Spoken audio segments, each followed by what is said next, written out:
WNST first visit with this gentleman. And you know what? I didn't visit with him much during December when the Fairleigh Dickinsons and the St. Bonaventure losses were there. I think it's been a couple of weeks since we've had Bruce Posner on from Terp Talk. You can, of course, follow his journey out there on Twitter at Terp Talk and at terptalk.com.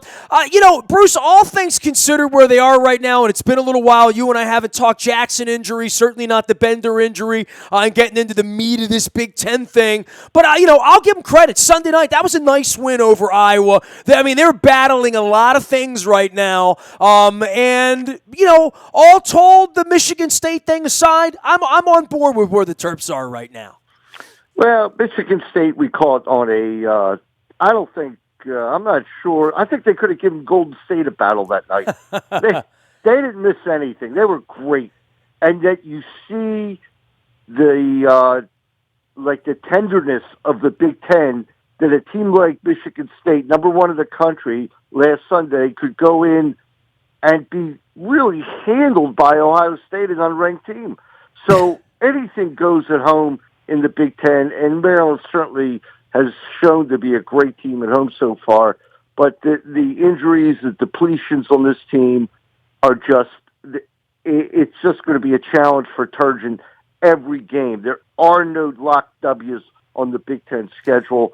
And, Sunday they defeated a team that has not won yet when Fran McCaffrey had a meltdown for Iowa. And, and then you got to go to the Ohio State, and then you got to go to Michigan, and then you come back to play Minnesota, and then you got to go to Indiana. Nestor, this ain't playing the second-string quarterbacks. Oh, there's no doubt about that. I mean, you talk about Ohio State, and you say, well, one night Michigan State looked like they could have beat Golden State, then they lost to Ohio State.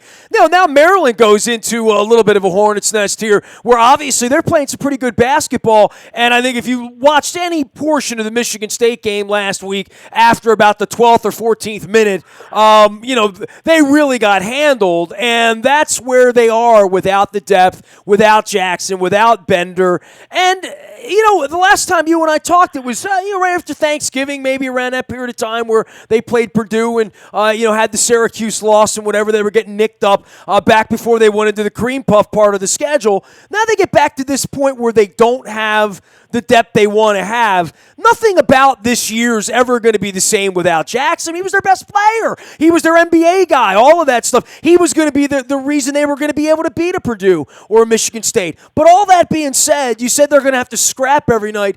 I don't know that that's a bad thing either, and I don't know that that's bad for Morcell or Herder or certainly not for Bruno or Fernando, who can beat on his chest in the last 2 minutes of a win. They just need to stay out of foul trouble because there's no depth here. I mean, there's less depth than I've ever seen in a Maryland program, honestly. No, it is, and it's due to injuries. But you take a look at a guy like Morcell and Fernando, and you watch them on the road, they're not the same players when they get back to Xfinity. It's not the same thing because they're growing. And, Morcell is kind of learning that, maybe that long-distance shot isn't there. He needs a summer in the gym to develop it. But he's learning how to take advantage of his talents, and there's so many talents.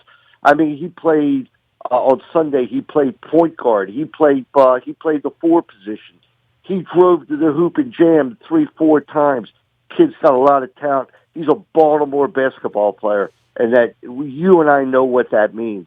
And he's joins a litany of guys who've gone to College Park from Baltimore and done well.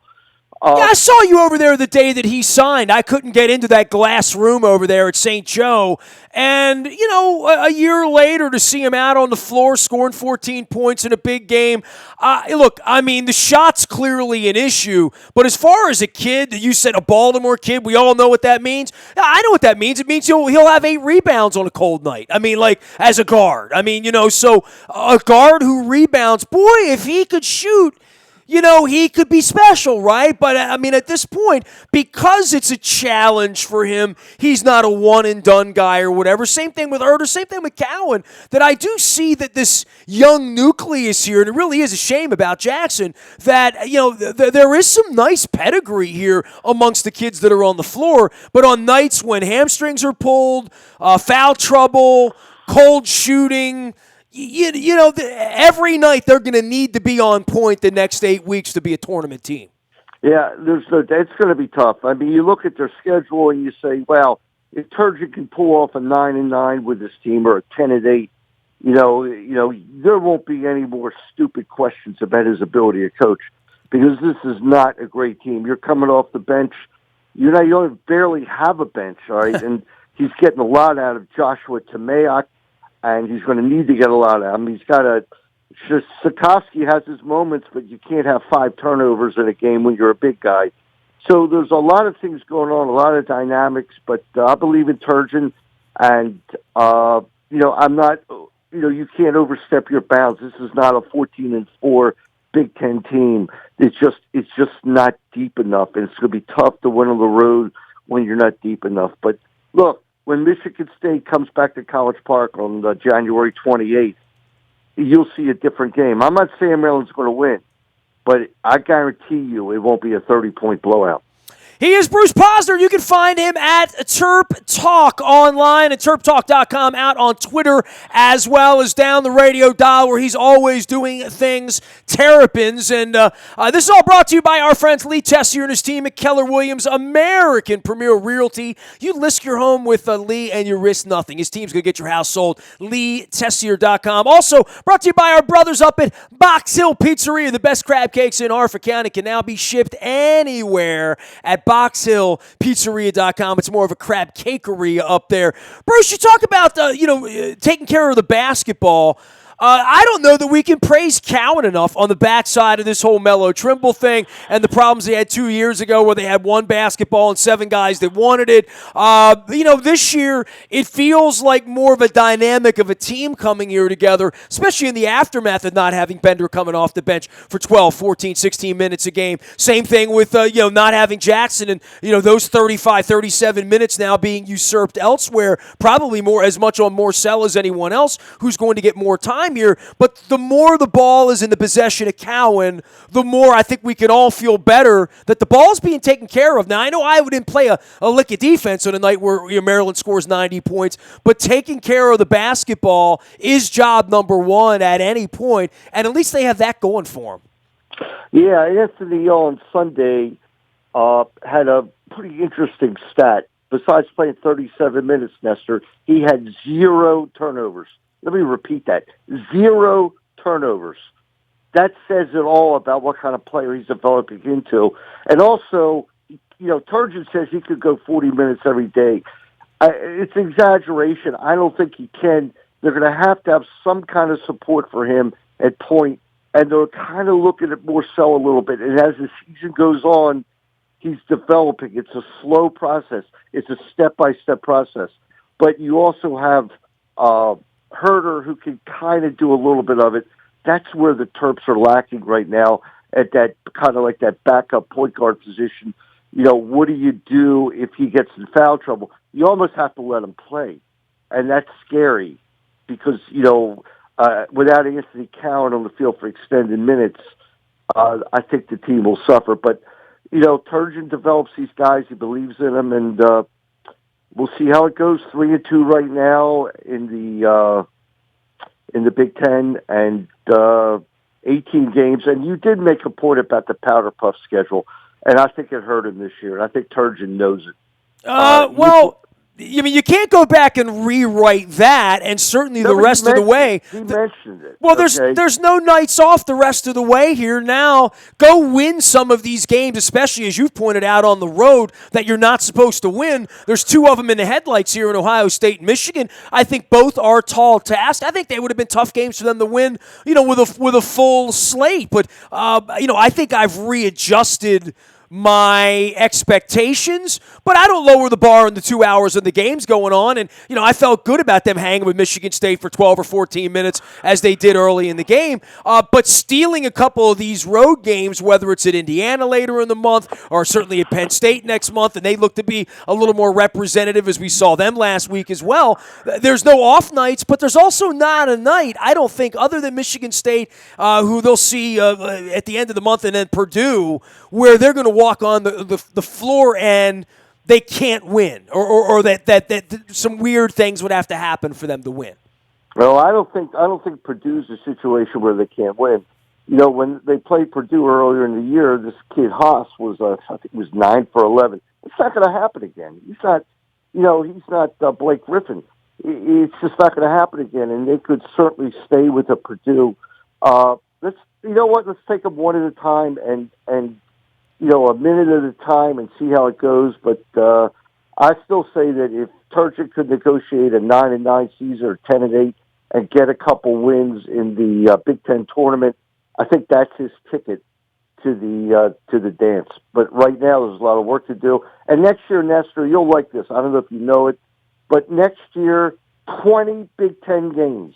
This year, there's 18. Next year, there is 20. And when are you going to play him in like September? Or are you going to start it then or when? Seriously, but I mean, are they going to play 4 games then, like from Thanksgiving to the first week of December? Yeah, I'm pretty sure they're going to have to play like one a week or 4 games in the before New Year's because it will really be too congested. It's too congested this year. Maryland, played 3 games in 5 days, and 2 of them and one of them on the road and against Michigan State. I mean, it's a tall task for any team. And you saw what happened to Michigan State when they had to come right back and play Ohio State. It's not easy pickings. It's not. These guys are not NBA ready to do 3 and 5. But listen, 20 games, Big Ten, and I truly believe that if Maryland would have had another game or 2. Maybe one more on the road at like a Kentucky or at a top-notch team and another one at home against a great team, I think it would have made him sharper. I think you can't get sharp when you play Catholic or Fairleigh Dickinson. You just can't. And I think that it hurt a little bit, maybe on the road against Michigan State. I don't know, but I think Turgeon, deep in his heart, I think you'll see even a more toughening of the schedule next year. Just my gut feeling. He is Bruce Posner. He's out at Terp Talk and TerpTalk.com as well. Last thing for you, Bruno Fernando making a name for himself, huh, Bruce? He's fun to watch play, and there's certainly an energy and sort of a Wilcoxy. I don't want to say Joe Smithy because I think he plays a little bigger than that, but certainly there's energy around him, which is going to make it even better when the kids come back to class and the place fills up a little bit later in the month. Yeah, on Sunday I'm sitting there watching the scouts look at him. He had an incredible game. You watched it. And all of a sudden I say to myself, uh-oh, not again. You know what? It's going to happen, Nestor. If he continues to play of the nature he played on Sunday and, he gets a few on national TV, what's going to happen? I mean, it's just, you just have to accept the fact. Now, he definitely, in my eyes, would be a guy who, if he had 2 years, would come out, especially with the team Maryland will have next year, will come out like on top of the game. But that's not how it works anymore. When the NBA wants you, my friend, you got to go. You just have to go. And it's like, whether it's late first or early second, but if you get a contract, it's time to move on. And it just scares me with that. And that's a whole other subject. Well, look at where Jackson is right now on the backside of the injury, right? Jackson, I'm not sure he'll come back. I'm really not because of the injury. I mean, he could have been a second-round pick this year, and when he comes back, look, you don't know how he's going to come back or when he's going to come back. He might have to play here next year. Well, Trimble was kind of sort of never the same after the injury, right?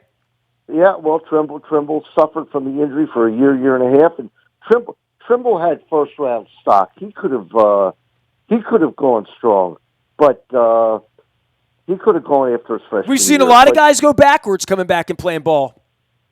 You know what the problem is? You go back to, remember, John Gilchrist, who had that tremendous ACC tournament, and he should have left. And he did. He came back. And then he was never, his game did not improve. But when your stock is high, that's the time you got to sell yourself, Maybe not in that crazy stock market right now, but things just keep going up. But, there's a limit when your stock is high. And after all, Nestor, it's what it's about. It really is just what it's about. John Calipari says it best. He said, if I have a year and I don't have three guys taken in the first round of the NBA draft, then I failed. And that's kind of what the goal is. These kids go to school to get schooled. in basketball for the most part. And, that's just the facts of life. But I don't know what's going to happen with either of those guys, but I think that Bruno Fernando is a tremendous talent.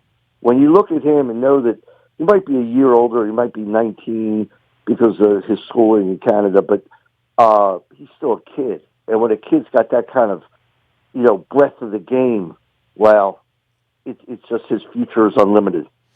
Ohio State, Thursday night, 7 p.m. That game's on ESPN2. They go back to Fox Sports over the weekend against Michigan on the 15th. I'll be at the Minnesota game next Thursday along with Bruce Posner. I think Luke's going down as well. You can find Bruce Posner out at Terp Talk and terptalk.com. I want to divert because, when you and I got together earlier, and I know you like to talk about all kinds of sports and things, Bruce, not just the Terps, although that is your main thing on the internet. You had some Ravens thoughts. You said you read my piece and, where the Ravens are here in the offseason. Of course, you love the Ravens as well as any of the rest of us. And we're all licking our wounds and watching the Jacksonvilles and the Buffaloes play and say, how in the hell did we not get into the tournament? Well, you lose 2 of the last 3 games. The 4th and 12 goes over your head. And, I think the whole franchise from Steve to Dick Cass to Harbaugh to Flacco all the way down has a lot of soul-searching here to do in the offseason. To some degree, I'm sort of heartened that Bisciotti's allowed them to sort of get it together, but this is going to be a real interesting state of the Ravens press conference coming our way next week, right? Yeah, it sure is. And, I thought your article was so dead on. Look, Nestor, the Ravens have a problem. There's no doubt about it. When people buy seats and don't come and are unable to give the tickets away, there's a real problem there. And we're going to dismiss the last game because to play a game in North Pole conditions is another situation. I go to every Raven game. I even bought a club seat for that game. I could not last past the second quarter. I was so cold. It was too cold.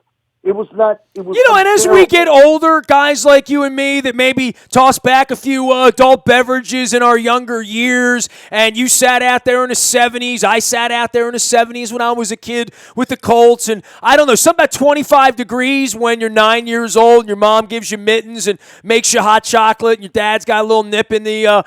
That's different. I agree with you, man. Like, cold is cold at this point, and I've done things in my 20s sitting out at games in Green Bay when it's 5 degrees.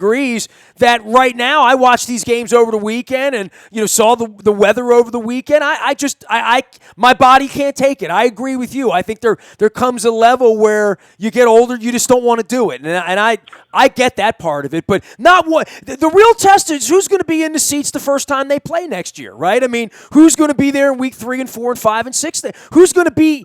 What butts are going to be in those seats and for how much and why? I'm as worried as you are, Bruce. You hit it on the nose in your article, and I implore everybody to read what you wrote. I'm sure you can put it up on the site again. You hit it on the nose. When the Ravens came back to Baltimore, I should say, you had a fan base that had been without a team for 13 years and a crazy fan base. That's a cult fan base. And they threw their money at this thing like you can't imagine. They paid the PSLs willingly. They did everything. All right? But those guys were 40s and early 50s. And now, 22 years later, I'm 67. My friends are 73. And when it's cold out, and you can watch it on TV, you say, you know what? I'm not so sure. And then the thing with the knee didn't help. Well, Bruce, answer me this. You were 46 years old, right? And you were working in the car business at that point in your life, 1995, 96? I was 45 when they came back. And when you're 45, you're a young dude. You feel like a young dude. And I could not wait. I threw my money. I bought 8 PSLs, 8 seats. I can't get my family to go to the game. But Bruce, it really is amazing because, you must, like me, consider the Ravens to be a miracle in your life, right?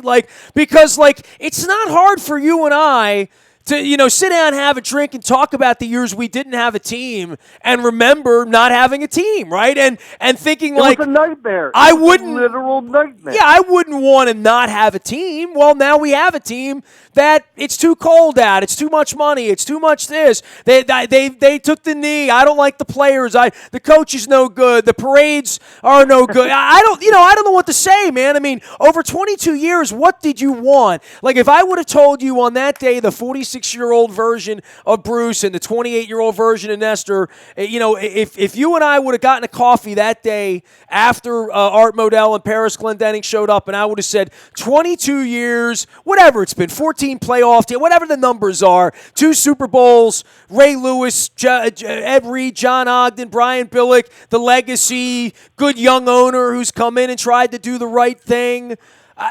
We would all have taken that deal in a heartbeat, right? It would have sounded like a dream after Irsay, right? Minus a few Pittsburgh losses, we've had the best franchise in football. I mean, it's been, and we have the best owner in football, and our coach is great. But you know what? You got to have more. You can't turn people upside down and shake out their money, all right, and not put a product that people want to watch on the field. That's what happened. It's so, the offense has been so dull and so many other facts. Listen, Nestor, I'm going to issue a question. What would the attendance been this year if the Ravens were a 4-12 team? We've been blessed with 8-8's a bad year for this team. Hey, they came a 4th and 12 away from 10-6 in a playoff berth, and they probably would have gone to Kansas City. At least they would have been representative. I'm not going to play that game, but they would have beat them. Okay, fair enough. So if the season would be alive right now, I guess we would feel differently than a 4th and 12 that went, over the head of a 7th-round draft pick. Look, I feel similarly, man. I mean, you and I have been at this a long time. Everyone who supported the team or has felt that way about the team, I'm not angry at the team. You know what I mean? Like, I'm not. I pay for my tickets. I have access. I know these people. I know them to be good people. I know them to be competitive people. How competitive were they? Well, they were 4-5 and finished 9-7, almost 10-6, almost made the playoffs. To intimate that they don't care is outrageous. That's insane. No, I'm not. But I'm saying that's where the world is. But to also intimate that it might be done and they might want to go in a different direction. Yes. I don't think that's outrageous either, but I also understand that Bisciotti, more than anyone who's never hired a football guy, has been loyal, strategic, thoughtful. Whenever he speaks, he's pretty thoughtful. Successful. Very successful. So, they're going to get my money in March when the renewal comes, and I'm not angry at the Ravens. I'm not. I was in London. I pay money to go. I fly around. I'm doing the Ray Lewis thing. Nobody's spent more money chasing the Ravens around than me or made more money than me chasing the Ravens around me. But so either way, for me, I'm not mad at them. So... but I do see the monotony of doing it 22 years later on a 20-degree night. I do see that. I get that the game's good at home. First of all, it was 10 degrees. But second of all, there were a lot of people very, very upset who went to London. I have to tell you, everybody I talked to, they were not happy campers. All right, not so much that they. I was on a plane full of them on the way home. I get you, man. You can lose any game. You can't. A loss is a loss. It was the way they played. It was just the way they got destroyed. And I watched Blake Bortles on Sunday, and you tell me how he could score and do what he did against the Ravens. It doesn't seem conceivable. This guy's horrible. He's horrible. And he took the Ravens apart. So, yeah, there was a lot of upset. Well, I don't have the answers, but I know one thing. I'll be buying my tickets again. But my problem is getting people to go. I can't get people to go. In other words, I offer to take sponsors to go. I'm doing this, I'm doing that. And my kids, they're tied up with their kids and they're busy. Nestor, you and me, even today, when Sunday comes, my wife knows that whenever that game is, don't get near me. Don't make other plans. Yeah, but the other thing is, don't have a wedding on a Sunday in the fall. Right. Don't sign the kids up for a little league that plays on Sundays. there's some things that are sacred, Bruce. You know what I mean? And my To football me- Sundays, and I'm not giving that up, and I'm not letting some political, faux patriotic, as I see it, rally against my Americanism, and I need to get down on the Ravens and wake up and all. Look, I mean, I wrote 18,000 words about the good, the bad, the right, the wrong, the Ray Lewis, the Jamal Lewis, the Jermaine Lewis. I mean, we got Marvin Lewis. We go through all the Lewises. Jerry Lewis. The problem's much deeper than that, Nestor. It really You is. either want to go to the games and it gives you joy and it's fun and it's worth it and brings you value and makes you feel good or brings you some joy, or it doesn't. And for me, I still have a good time being a Ravens fan. I enjoy it. How can you not? It is. Look, if you didn't live and die with 4th and 12 being caught, then you wouldn't be a fan. If that didn't break your heart, if that didn't bring you down to your tears, if that didn't have that effect on you when Cundiff missed the field goal and Evans dropped the ball, if that didn't have an effect, you're not a fan. You don't care. It's but to me, I was devastated. Me and my brother, we were in agony after that stupid game on against Cincinnati, just taking the team apart and what went wrong and how can it happen again and how can you go 3 and out 2 times, with the same kind of plays that make no sense. All right, when you're trying to win a game, it was just nauseating and it hurt and whatever. But you know what? 3 weeks later, I'm already worried about who they're going to draft. I can't wait for next year. I want to get another quarterback drafted without question. You got to be ready for Joe. On the other side of his career, let's be fair. He's been there 10 or 11 years, and he's not the same Joe. None of us are. You're not the same Nestor. All right? So. Oh, I'm better, Bruce. Come on, man. Ask around. Come on, man. I'm like wine. I'm aging well here.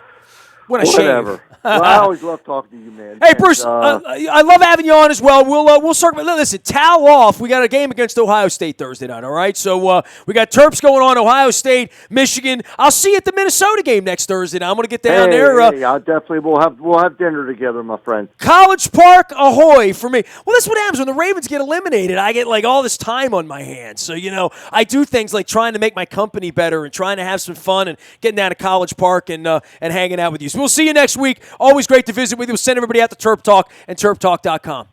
All right, thanks, Nestor. Great being on. Bruce Posner, Terp Talk, TerpTalk.com, joining us here live via satellite from Northwest Baltimore. You can find me out in the buyatoyota.com audio vault 24 hours a day from anywhere in the world on your mobile device by downloading the TuneIn radio app. We do come in crystal clear from anywhere in the world. Morning newspaper ships to your email inbox free of charge. All brought to you by our friends at Planet Fitness at PlanetFitness.com, where it's still $10 a month. Never any commitment. And appreciate Bruce pointing out my ghost of Baltimore past, present, and future, but I have a little special surprise. I'm releasing Purple Rain 2 on a daily basis, chapter by chapter, for 24 straight days, beginning this weekend out at WNST.net to commemorate the 5 years since the Ravens got the championship. So I'll be sharing some pictures, reliving the journey as we relick our off-season wounds here as Ravens fans. Don't forget, Dennis Colatzos will be here on Thursday driving you home with the SSV on WNST. It's all brought to you by Coons Ford